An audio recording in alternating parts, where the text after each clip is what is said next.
God don't make mistakes, man. And it's sad that I question that with my current situation. I'm like an impatient baby. There's certain things that I am accustomed to, and one of those things is having a car that runs and a job where I'm making some money. So I feel so out of place. I understand, but if I'm gonna sit back, if that's all right. Okay. Something I've learned over the past probably 3 months is that, again, I'm finding more of my spiritual side in situations, because there's two ways you can look at everything. You can look at it as the world beating you up, or you can look at it as God preparing you for something. Yeah. So I feel like when you go through certain things in the span of time that you were going through, I feel like there's a season for everything, right? Right. So just like with harvesting and farmers and stuff, they plant the seed and then they reap the benefits after. Right. I feel like a lot of times when there's too much going on and you're not focused where you should be, God will clear out literally everything. Yes, He and does. Be like, get this right, get this right, get this right, then I'll bless you. Because to be honest with you, Ray, no matter what, God has provided in some way, form, or facet and got you to this point. There's no reason why He'd abandon you now. I understand. God does go silent. Woo! And I'm going to tell you why. I just gave this analogy the other day to somebody. God will give you a message through somebody else. I feel like a lot of times we wait for God's voice, and sometimes we'll get it. But a lot of times, you'll go somewhere random, you'll talk to a friend, you'll get a word from God through your friend. Or through somebody you don't know, even through a child. I had that happen. When God has already answered you once, whether it's been a year ago, a month ago, a day ago, if you keep asking Him the same thing, He's going to do what a parent does. He's going to stop answering you. And now it's on you. Now it's on you to check your faith at that point. Right. Do you really believe in Him like you say you do? Because if you do, you won't keep asking Him for the same thing. He's already told you that He's going to provide for you. It's just that impatientness in us as man. Yes. So when you have those situations, I feel like God is trying to tell you, check your faith, because it's running low. Is your faith going to run low every time something doesn't go the way you want it to? When times get hard, are you still going to praise me like you should? Right. Are you still going to give me the props that I should? And He's testing us right now. And that's what I've been feeling, because as soon as you just give it up to Him, and it's like, you know what? That's right. I surrender. I surrender. Yeah. That's when little stuff start to happen. It may not be a big movement, but little things will start to trickle. And that's what I've been running on, like, for the longest. Like, everything has been happening. Everything. Right. And I don't talk about it a lot, which I really should. But I take pride in the fact that I know who my supplier is. Indeed. You know, it may not come from the source I want it to, but God will still make a way regardless. Right. So just hold on, sis. It's coming, because what happens is, with you being a poet, your spirituality shows through your work. You're already accustomed to speaking on behalf and to those who are voiceless, right? Right. So in this situation, when you do overcome it, and that you hit that lick, now you can write about it and respond. Hey, I was without a job for a minute. I didn't know how things was going to work out, but it did. I'm standing here before you, telling you. And I feel like, honestly, God has more for everybody. It's just not that season yet. It's like a chain reaction. It's like, hey, I take care of you, inspire you, you tell the next person. Then they go through it, they experience it, they inspire someone else. Like, that's how testimonies work. And that's why I keep talking about transparency, the importance of it. That's why I do this interview anytime I can, because y'all don't sometimes see the messages I get from other people. They'll be like, man, I really enjoyed that. Or they'll DM me, man, whoever wrote that was, or you interviewed was on it. Like, I got people from Florida, people in Tennessee, people in Mississippi, people in Cali, Texas, where else? I think the furthest one I had was Michigan. That was like, I really enjoy y'all. Like what y'all do and what y'all talk about is hard to talk about. Yeah. The courage it takes to do it is amazing. So I commend you on hold on, Ray. It's coming, sis. It's coming. It's coming. Now we got the preaching shit out the way. Thank you for tuning in to another episode of A Business Minute. I'm your boy, Sirr.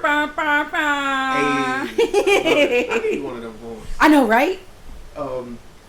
But I'm here on location Ooh. with my sister, Ooh. one of my co-hosts, hostesses. Hey. Power Lines Poetry I'm in the building of Power Lines Poetry. What am I saying?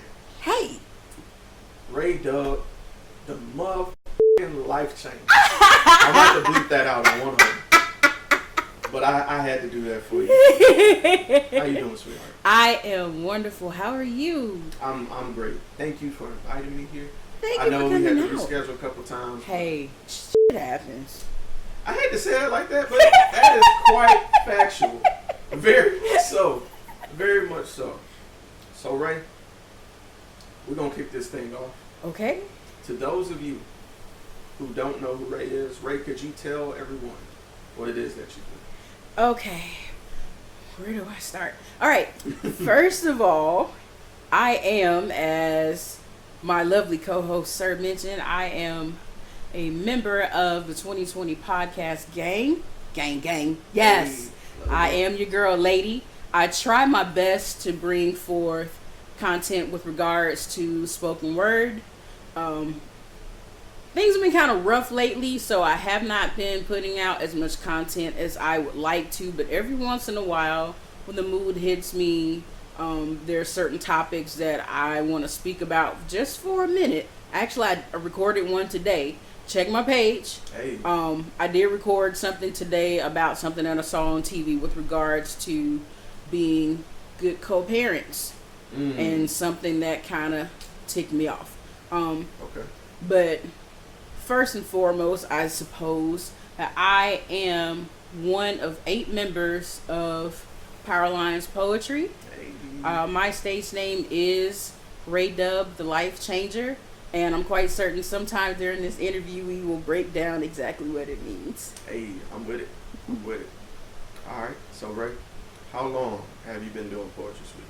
I have been writing since, I'll say, my junior year of high school, so we're talking like 95. Man. Yeah, OG. so off and on since 1995, whether it was something personal that I wanted to write or it was something in school as a project, something that the teacher required in class. So, yeah. Okay. All right. Cool. So, creative writing was your thing? Yes, definitely. I wrote short stories, for almost 13 years. I was an only child. So I would be in my room trying to figure out what I wanted to do that particular day. My mom and my dad, they were all, doing their own thing. They didn't take time to play with me for real. So I had a room full of shit to play with and a computer. So I would just get on the computer and type stuff and make up all kinds of short stories. And I probably did a few poems back then too, but I don't have any of them to speak of now. So it was an outlet for me, a way to get my thoughts out when I didn't have anybody else around to talk to. So that has always been a go-to place for me. In about every room of this house, there is pen and paper somewhere closely accessible.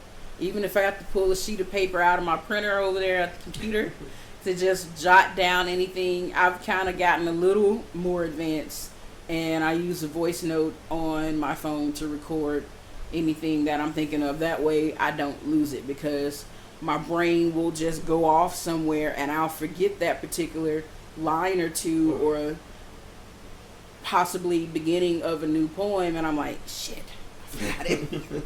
Don't you hate that? I hate it. All right. So that brings me to one of my starter questions. Okay. With you being a fan of writing, and like you said, a recurring thing I'm noticing with a lot of your troop mates through Powerline is that a lot of you guys although you started with poetry, you dabble in short stories as well. Yeah. So I think that's cool. I do think that, that plays a part into the originality piece. Like being versatile is important. Right. And having that in your back pocket, you can, I'm sure, draw from that to your poetry. And also, I'm pretty sure they can kind of correlate where they can inspire each other in a way. Yeah. So I think that's dope. Now, going back to the young Ray, those days on the computer typing up, what's on your mind. Like, what inspired you to say, you know what, let me just type some stuff? Like, was there like a source or just a spark that happened? I think it's a bit of a spark, being the nerdy magnet school kid, where you had to read those books over the summer every year for about 70 jillion years. Submarine books. Oh man, they were the worst. My mom always made sure I finished my books like in the first month and a half. Going and get the book reports out the way so you can enjoy what's left of your summer. But I think from there, being creative from all of the different books that we were required to read, that's just where I got the inspiration from. It wasn't like anything going on in my life other than school, because quite frankly my mama was crazy and that was all I got to do was go to school, study, do your homework, make good grades. So I pulled a part of that, I guess, into my personal life, and I have been writing for a couple of decades now. Okay. And I hear you on that. When I was a bit, and I hate using this term, but it's more accurate the older I get, and I see some of the lifestyle changes that people have that I've noticed growing up. Right. Sheltered. I hate to use that word. Was totally terribly sheltered. Same here. Same here. And pretty much school and church was it. That's it. Right. You go to school, come home, do your homework, go to choir practice, be an usher, all that shit you didn't want to do, you had to do it. And that's what it was. Right. I understand. And I think, and this is just me, the mind is an abstract playground. It's like a sandbox where you can literally make whatever you want. You just have to will it and make it your own. And I think with it being an infinite sandbox in your mind, you could really draw from that well the more, I guess, more vividly than some other people. Because what I found myself doing, and this is just me, when I was in that situation, I would go on vacation to New Orleans, and while I was there, I would, and the term is stop and smell the roses. Right. I would take notice of all the things around me. I would just literally stop and just look at every single detail around me that I could. And I would draw from that as a memory and use that to help me write. Because I did the same thing with creative writing in high school. And so that was me. I would kind of like take like a snapshot of where I was, and I would draw from that as inspiration. Yeah. All right. So my next question. How do you manage? Well, excuse me. I almost skipped the question. Now, as far as the inspiration goes, I understand that it was more of the reclusiveness of it that you drew from. So, with that being the case, being mainly to yourself, were there any obstacles that you encountered when it comes to writing because of the reclusiveness? Or just in general? Let me go with in general, and this is something that I've been thinking about all week that I wanted to make sure that I brought up. Okay. Because it's so ironic. A couple of weeks ago, I had posted a picture of some of my classmates from our senior year in our AP English class. We're all decked out in the uniforms. Yeah, remember that picture? Yeah. So somebody tagged that teacher of the classroom that we were in, and her name is Stella Hester.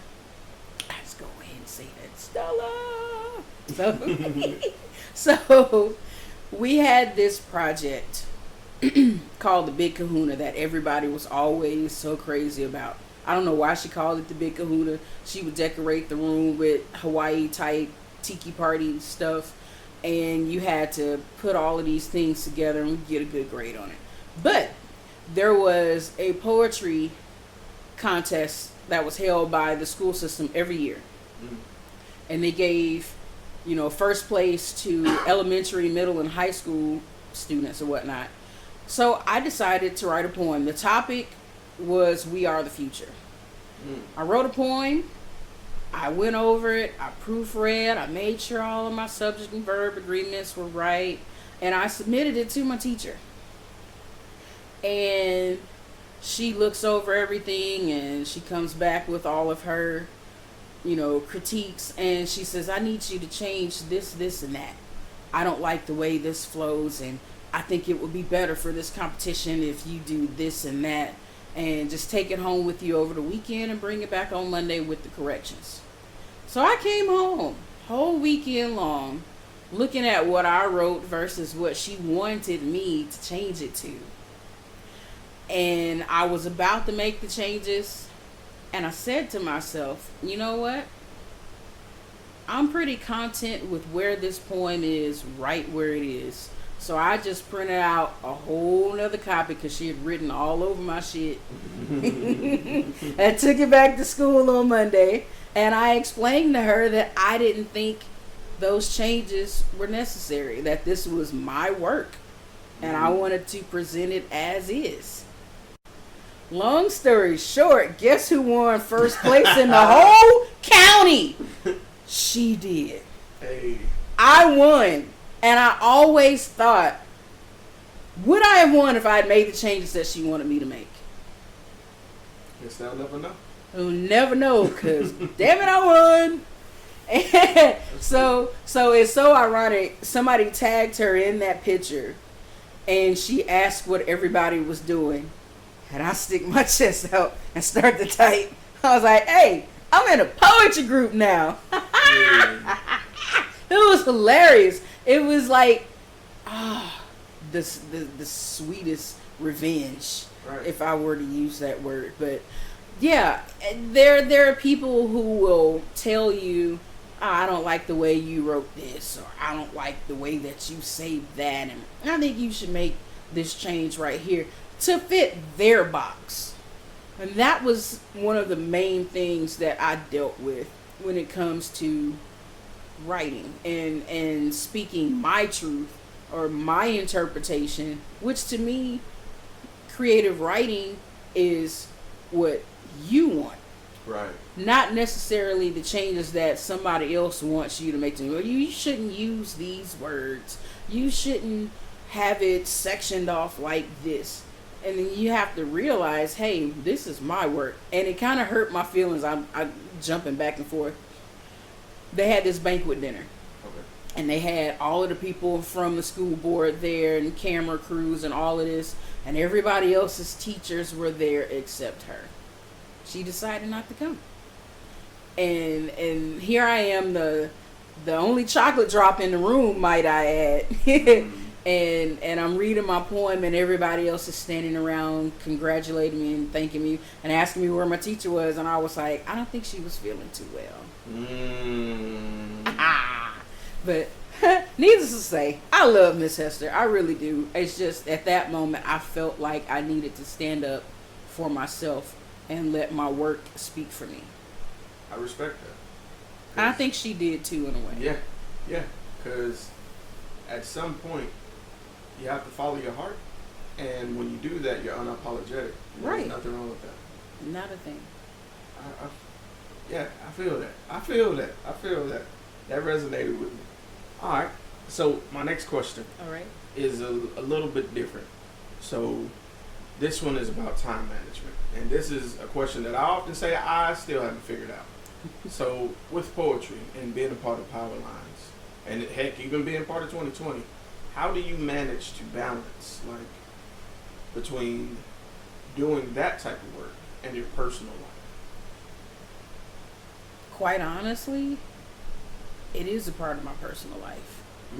So it's kind of hard for me to say, okay, I'm only going to do poetry stuff like right here and now. My brain is always in creative mode. To where no matter where I am, if I'm thinking of something that I want to put in a piece, I want to stop right there and take care of that, because I want to remember that and build upon it and go from there. So this is like my personal life. I love when I have a show to perform and show up for. Just like last Thursday, I woke up with the biggest smile on my face. I wanted to take a nap and I couldn't because I was so excited. Right. And everything was amazing. I hate that you couldn't make it, but it was such, hey, make the money. but it was just such an awesome show. The venue was really nice, and it gives me a rush. It gives me a high. That I shake away all of the nervousness that I have leading up to the point where I walk up to the mic. And it's so funny when people say, you didn't look nervous. I was like, I play the role. But on the inside, it's like, oh shit. I don't want to mess up. I don't want to forget any words. So yeah, that's my thing. As far as time management goes, I need to devote more time to memorizing. That is like the thorn in my side, the one thing that I have an issue with.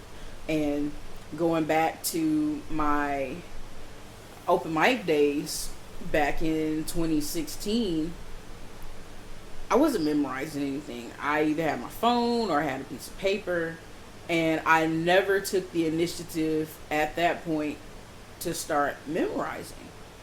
And then when I got the message stating that you're going to be in Power Lines, not, and I love Ross, not would you like to join us? It was, hey, you're going to be a Power Lines poet.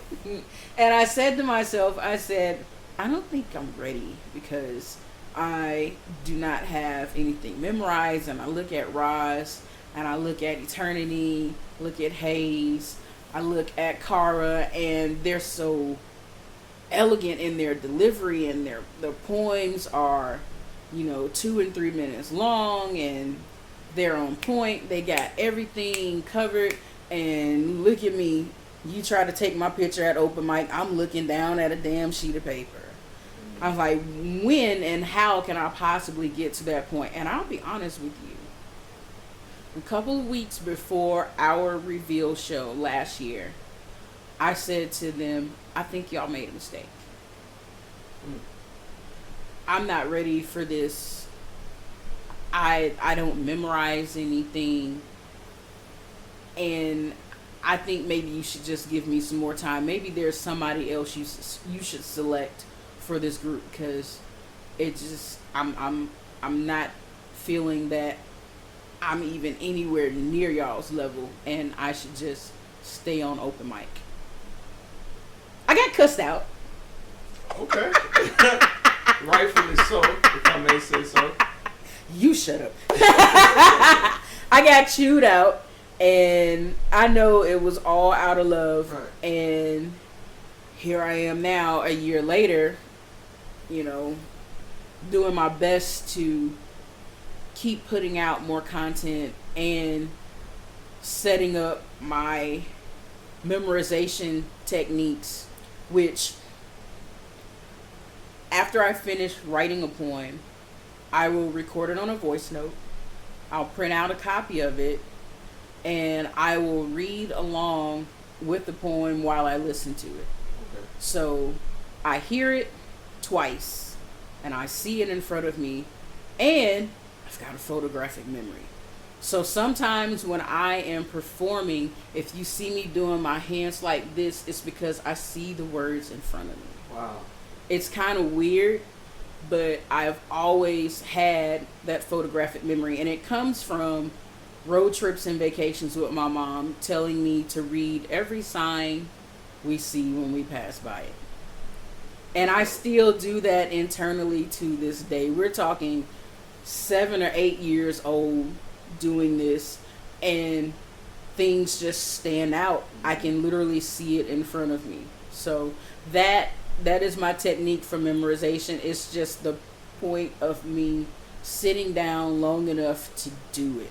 That's where my problem is. But once I start listening to it over and over and seeing the words, then it sticks. Okay. All right. Now, that's interesting. Going back to, I guess those instilled habits stay with you, and how they can be incorporated into like your passion. That's kind of cool because it's funny. Like I was talking about having that photographic memory. Mm-hmm. I remember the first sentence I ever read. I know that may sound crazy. It doesn't. I remember it plain as day. I was super scared to read aloud as a kid. Like when I was younger, when I was learning to read around 4 or 5, Right. I was super afraid. Like I would read to myself, and I had plenty of books. But if you asked me to come here and read this, I would freeze. Straight nervous. Right. And my grandmother sat me down and was like, all right, I'm going to ride by, just like you said, because we lived in Tolmanville. She was like, I'm going to ride by different signs in different streets. I'm going to point to one, and I want you to sound it out and say it and read it. And we did that for like weekends. Every weekend she'd do that. We just go and ride, point to a sign. I had to sound it out. Sometimes I get it, sometimes I wouldn't. Right. But it stuck with me. Yeah. So now every time I pass by a street, like you said, in my mind, I sound out the street. Even though I can read it, Yeah. I still sound it out. And the very first sentence, when we stopped at the store that was around the corner from my house. It's a little side store, nothing fancy, like a little gas station stop, but without the gas station. And the sign said, it was spray painted on the wall. It was a mural. If kids have guns, call 911. And she cranked up the car, and I read it. And she just stopped and started, boy, because that was my nickname, boy. And she just started laughing because that was the first time I actually came out without somebody telling me to read something, and completely off track. But that what you said just resonated. Exactly. With me. See there? Yeah. So you feel me? Right. Now, it's funny because with that story me giving you, I want to ask, is there any experience also that kind of stands out to you as the most memorable? Whether it be with power lines, whether it be, just like the story you just shared with reading signs as you guys road trip with your mom. Mm-hmm. Are there any other memorable moments that really hit you as like, yes, this is why I love poetry? Okay, so I'll take it back to the very first time I was on open mic for a Power Lines poetry show, because I had been going to shows, and just out of the sheer support for Eternity and Roz, that I met Roz back in like 2013 at a show at this place called the Beale Street Bottle Club in Fort Walton Beach. Okay. And I was vacationing in Destin, and Eternity was like, hey, why don't you come over to the show? I was like, sure, come to the show. So I'm seeing all of these other poets. That's also the first time I met Hayes and K. Marie. Hey. It was just a room full of greats. Hey, for real. Yeah. So I'd seen them posting on Facebook about coming to Shock Therapy Sundays, and I decided, I think I'll go to a couple of shows. And then one month, Roz had posted, if you're interested in being on open mic, inbox me. So I inboxed her. I hadn't done any spoken word since my days on the yard at Alabama State, and we're talking 96 to 98. But I had still been writing. I had just never performed anywhere here. So she said, sure, I'll put you down on the open mic list. I didn't know you wrote. I was like, yeah, I'm just trying something different, getting my nerves together, because I had stage fright. So I decided to get over it. And my love of poetry said, let's get on open mic. Let's see what it's all about. So I get up there and I do my poem, and Eternity was introducing and hosting the show and whatnot. And he gets up to the mic after I sit down. Everyone's clapping and going on. And he was like, Reyna, what the fuck? He was like, you didn't tell me you wrote, and this poem that you came up in, your ass better be back next month.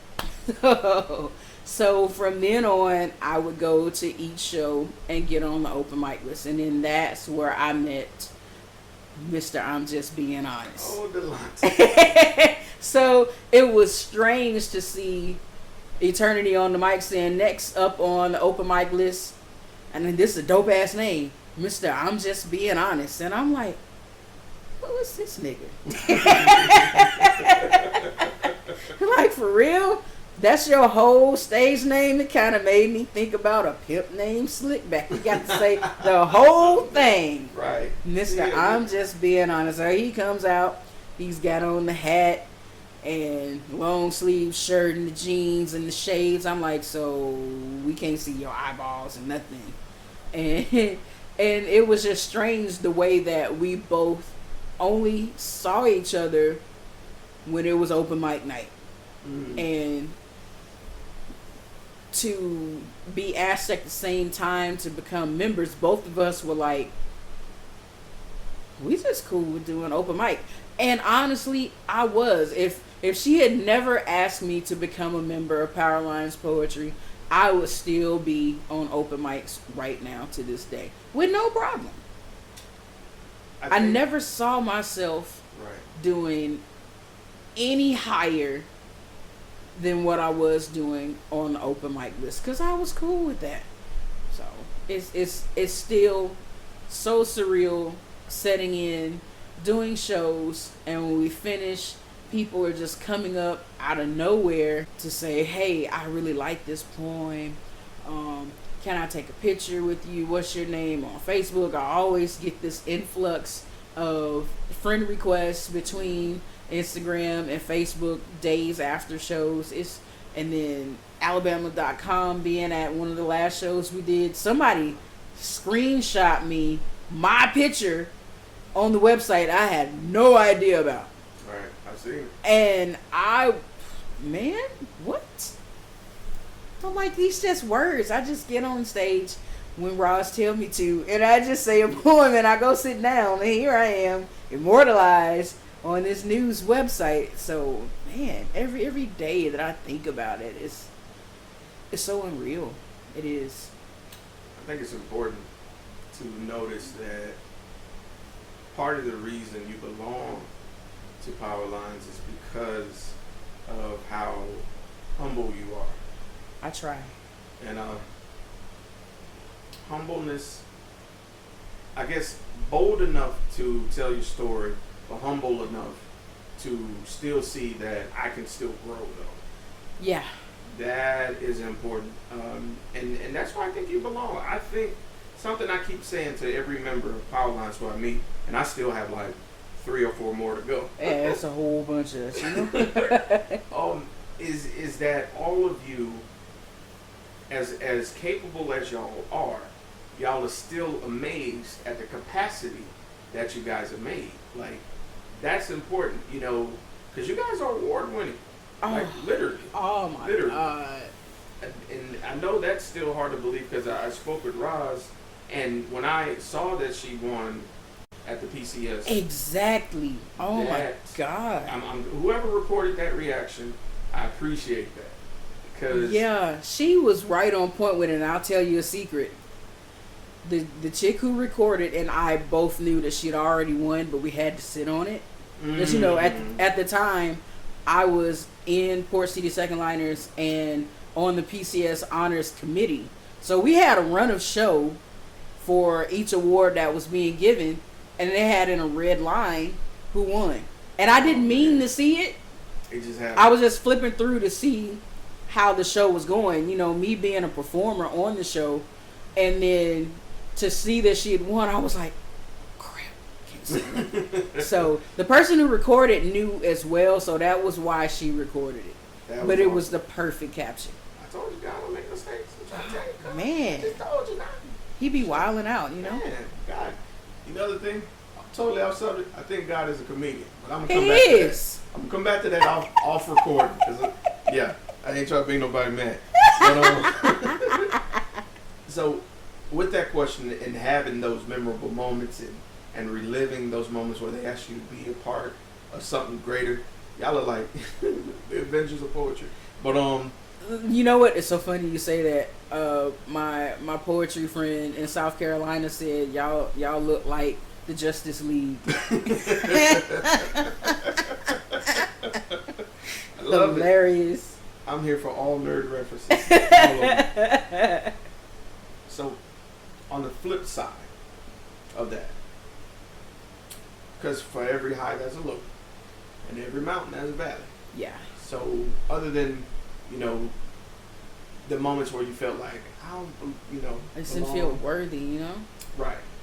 Were there any other moments where you felt like you wouldn't be successful with your poetry? And if so, who or what changed your mind?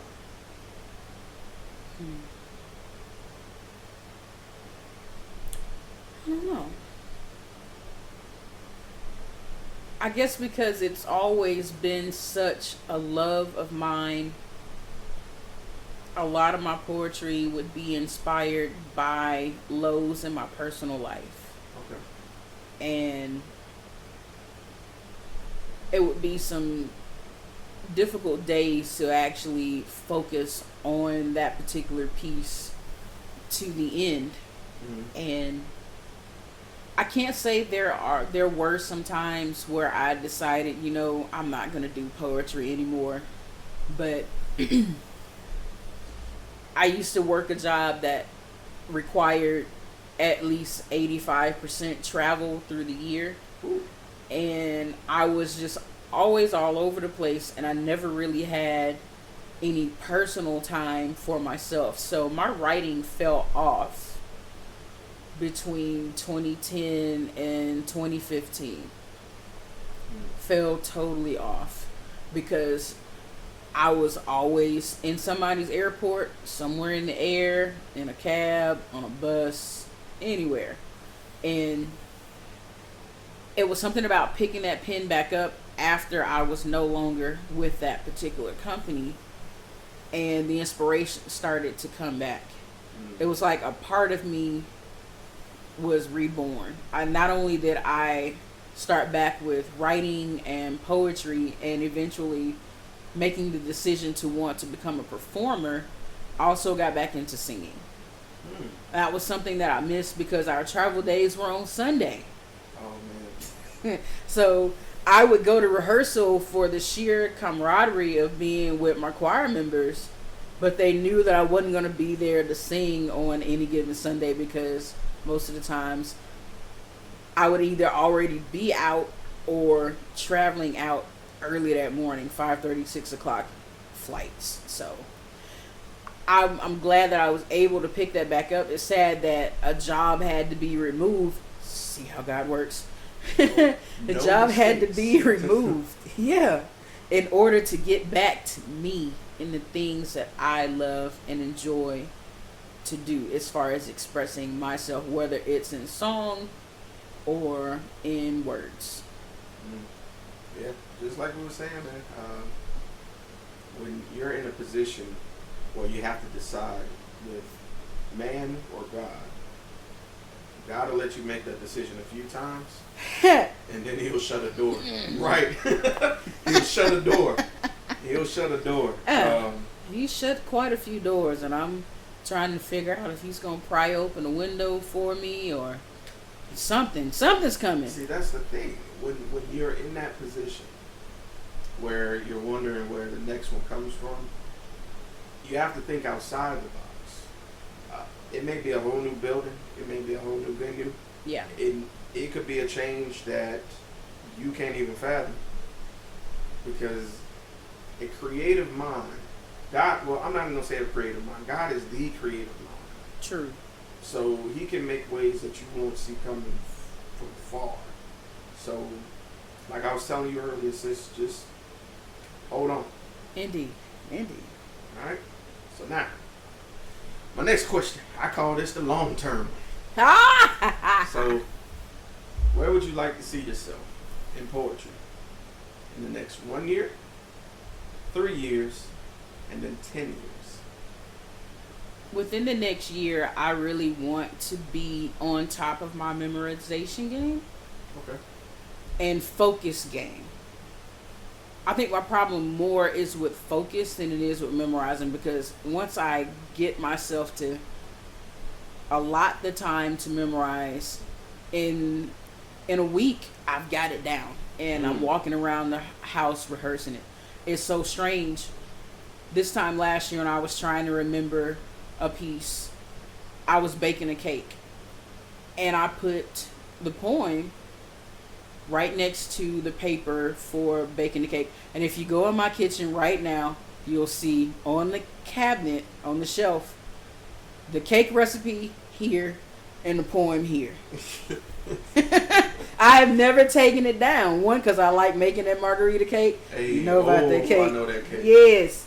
And every time that I make that cake, I look at that poem as if I'm trying to memorize it. So next time I make that cake, I'm going to put up a different poem and go from there. So, yeah, I try to find some kind of technique that is really going to make me say, yeah, I'm going to focus on this right now and nothing else, because we've got to get this done. Stop procrastinating, stop bullshitting, and come on and get this stuff done, because we got shows coming up and you need to be prepared. So that is my 1 year goal, to maximize my memorization game and my focus game. In 3 years, I hope that I have a chance to record something. If I were to get some of my favorite pieces together and compile an album, that would be nice, especially set to music. I would more than likely like to do the vocals myself if I have any. Yeah, that's something that I would definitely love to do. And more shows, quite possibly getting into slam poetry as well. Okay. That takes a lot of dedication, as far as keeping it down to a certain time limit. Also allotting time for the crowd to react to something that you've just said. You've got to get it in that particular time frame, or you're penalized for it. So in my 3 year thing, that's something else that I would hopefully like to be on that level, which of course memorization skills and more writing classes. And we've had some writing sessions lately. Hopefully we can have some more of those as well, as a group, to help each other out, Right. to crank out some new pieces. Also to have, and it's so strange, somebody hit me up like a week before their wedding asking if they knew of somebody that could do a poem for a wedding. I was like, bruh, why you wait a whole week? Right. You know how long it takes somebody to write something and memorize it and rehearse it and be confident enough to be at something as huge as a wedding. Right. So I want to get to the point where if someone asks me to perform for something, that I have all of these different pieces in a can, basically. Some for a wedding, some for a funeral, something for a graduation, any kind of topic that I can use generically and make small modifications to suit that particular person. That's something that I would also love to do within the next 3 years. For my 10-year goal, I would love for us to be traveling internationally as a group and performing and making all the money in the world. Yeah, I see it happening. I mean, there's so many different poetry troupes all over the place that have gotten that big break. You know, I don't want somebody, you know, like, oh, you ain't no poet. You ain't been on Def Comedy Jam, Def Poetry Jam. I'm like, come on here. Right. You know, I don't want to forever just be local. There's so much more out there that needs poetry. Mm-hmm. And they need me because I'm cute and I'm funny and I write good stuff. Right. And I just want to get that out there. I'm with you. Like, and Yeah. excuse me, more than you know, the world does need you, man. Because I recently found out it's a lot more people with eyes on you than you realize. And that's scary and exciting at the same damn time. It is. It is. Because you're under a microscope, and the killer thing is you could be a model poet for someone you might not even know. Right. And so I feel like with that, I hate to use the word responsibility, but it is. You have the responsibility. You're obligated to share that with the world now. If someone's connected with you and your audience is the world, then you're bound to, be that release for the world. Because I was listening to a podcast the other day, and a gentleman who's a comedian, I follow a lot of comedians, because I think comedy and spoken word are really hand in hand. They are. And the gentleman said, that crowd owes you nothing. And Roz said the same thing in her interview. And it's very much true, but you owe the crowd something. If they're giving you their attention, you owe them more than you realize in some cases. So I definitely feel that the word needs you guys, because I always say this, when y'all are in the room, you can feel it. You can feel the love. Like, it could be just one of y'all there. Y'all pop off as soon as y'all see, your troop mate get called up. I love that energy. I love that vibe, because usually a poetry spot is kind of a chill, relax, jazz club type of feel to it. Right. Y'all see each other. Hey, I love that. Oh, that just it's amazing how we start off a show and Eternity is like, "Hey, yo, catharsis," and she's like, "Yo," I love that. It grabs everyone's attention, because I'm like, hey, show's about to start. It's not any of those frilly dilly walks in the park and smell the flower poetry. Hey! Say word! I love that. I absolutely love that. The fact that I'm a part of that now, like, oh my God! Is this happening for real? Yes, it's happening. I got the mic. I earned the mic. All right. So, Ray? Yeah. This next question is the one I dedicate to everybody watching and listening. Okay. So, stepping out and sharing yourself, your ideas, your passion with the world is scary. It is. And the most important thing you can do is take that first step. So to those people who are afraid to take that leap of faith, what words of encouragement would you have for that person? Whether it be with poetry, an idea, an invention, a podcast, or just anything. Hey. Don't let anybody or anything hold you back. Don't let them put out your fire. Don't let them kill your passion. Thankfully, in my situation, when I finally decided to get on an open mic and share my words and my thoughts and my life with the entire world, I gave myself the okay. Don't look for that from anybody else. You are your own validator. If you have the love and the passion and the desire to do spoken word, to sing, to tell jokes, to play musical instrument, weave baskets, sell chicken wings, get out there and do it. Right. Yeah, it's a whole bunch of other people doing the same things, but you have to think about it, it's almost 8 billion people on the earth. We all can't do something different. You just be the best at what it is that you know and love. It's going to be some criticizers out there. It is. That's life, because people suck. Yeah. People can really suck the life out of you when they see that you are so passionate about something. They can say one thing that will just turn your stomach upside down. And you have to be strong enough, one, not to kick the ass, and two, to keep pushing with what you feel is right.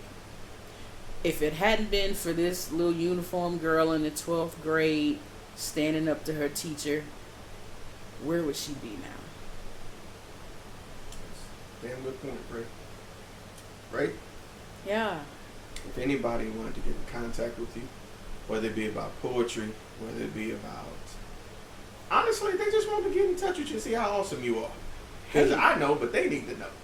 How could they get in contact with you? Well, on Facebook, you can find me on there as Reyna Banks. That's REYNA. You can also find me as ReyDub, and that's REYDUB. We didn't talk about my name. We gotta bring. We'll get back to that. Yeah. So I'm on Facebook as Reyna Banks and ReyDub Banks, because Facebook jail is a mother. So that's why I got 2 accounts. You can find me. You can find me on either one of those. I am also on Instagram, and this one is kind of difficult but easy at the same time.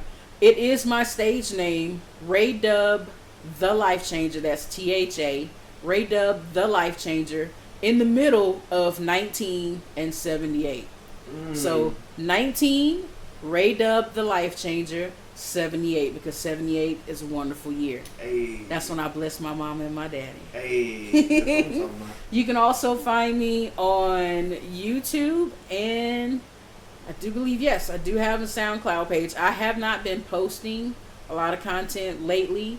I'm going to try my best. That is apparently in my between 1 and 3 year goals to put some recorded content on my SoundCloud page. I do have some poems out via 2020 podcast on SoundCloud and YouTube. You can also find out more about me on www.powerlinespoetry.com. All of our bios are listed. Mine, of course, is there. It tells you a little bit about why I started doing poetry, and it will have all of our up and coming show dates. So those are the ways that you can get in touch with me. I don't give out my phone number very often unless we real cool. So you sneak in the DMs. I don't know. I ain't had enough of that now. But feel free, if you ain't on that BS, you can holler at a girl. I'm real cool. I don't bite. I don't fight. I'm too cute to fight. How? I'm just cute. So holler at me. I'm real approachable. Indeed. Don't look at the face, because sometimes I might have a little resting bitch face, but it's probably because I'm thinking about something, probably thinking about a poem. But always feel comfortable enough to just step up and have a little chat with me. All right. And so, with that, Ray, I appreciate you. Thank you, sir. I've been wanting to get this one in for a minute. Yes. And I got it. So Yes. I know it's going to be a hit. So, One more thing. Go ahead. One more thing. The name, the stage name. Oh, yeah. Yeah. So it's strange. The months leading up to becoming a Powerlines poet, Roz was like, I need a bio from you. Try to figure out what your stage name is going to be. Because we basically, I'll call it a rush. We definitely pledged to get these mics around our neck. There were some times where I was like, okay, all right, Roz, I got you. I'll start working on this. We'll figure this out. And the preparation for actually being on stage and dealing with either being heckled or ignored or talked over, that in itself was funny, because we were saying the poems that we were doing, and they were acting like people in the audience. Between eternity, evil ass. Hey, I told you I'm down at the club. I'm like, is it really going to be like this? It's really like that. Case in point, last Thursday, there were people just talking so loud. The DJ stopped in the middle of one of our poems and said, hey, we told y'all to respect the mic. Right. These people are trying to deliver their craft. You wouldn't want somebody to do this to you. So I'm glad they prepared us for that, because it really does happen, and a lot worse than what they were playing it off as. You would just not believe. There's some people that are just not on train. Like that, and just not used to the proper behavior for a poetry show. That's true. So the name, I'll say the first part, ReyDub, is what I used to call my Volkswagen Jetta. First 3 letters of my name, and dub from VW. Makes sense. So that's where I came up with ReyDub. So I started actually using it for myself and the car. And the life changer part, try to keep this PG-13. Yeah, I had a conversation with somebody where I told them that I changed lives. Hey. So I put the two together because I was trying to come up with something different, but that particular name kept coming back around to me, and I was like, you know what? I'm gonna stop fighting this shit. Own it. This is my stage name, ReyDub, the Life Changer. And yes, you got to say the whole thing. I love it. I love it. I brought it back around. Yes. And that's another reason why I think I should be a comedian, because I bring shit back around. And if you're paying attention, you'll understand where it came from, so we can laugh all over again. Yes. Yes. I love it. I'm here for all of it. All of it. Well, Ray, thank you. Like I said, I'm always excited about these. You don't understand. Like, I prepare my day for these interviews. Like, I do a checklist of equipment, of course. Yeah. And I make sure I have my questions. I make sure I'm hydrated so my voice can be projected pretty well. And I just, these make my day, because I go back, and when I edit these, I kid you not, I listen back to the interview probably, I upload them within usually a week and a half. I probably watch and listen probably a good 50 to 100 times. And that is because you are passionate about what you do.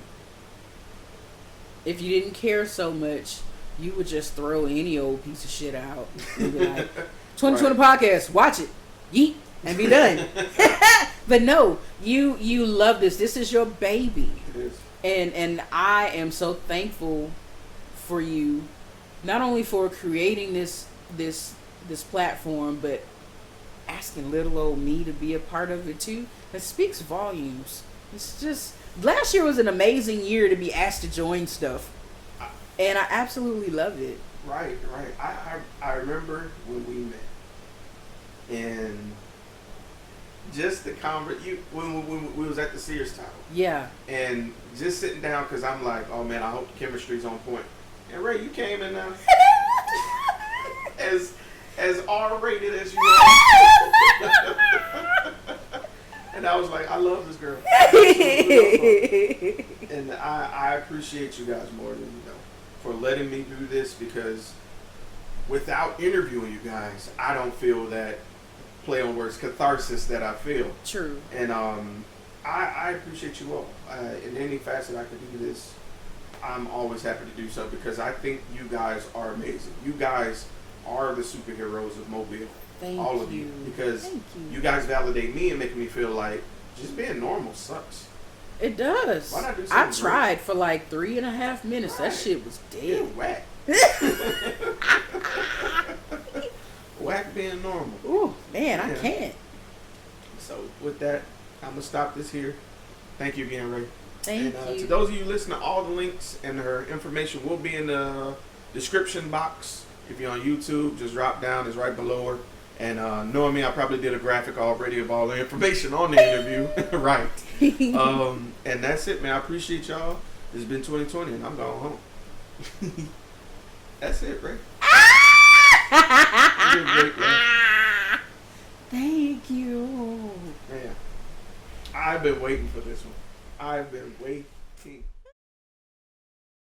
Hoping this time everything is sounding up to par. Right. This is your girl Lady from 2020 Podcast, Hey. being interviewed by the ever effervescent Sirr. Indeed. Hey. Indeed. Yeet.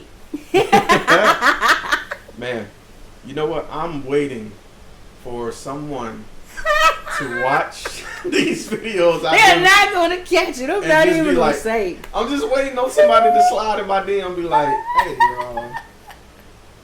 did you put big at the end? I was going to start taking it out, but no, like, nobody's caught it. Let that shit ride, bro.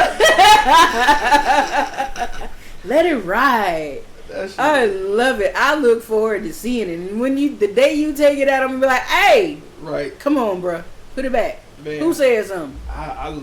It's just little funny stuff like that. It is. You got to have somebody who's really a stickler for details to actually catch something like that. Right. That's the thing. I love it.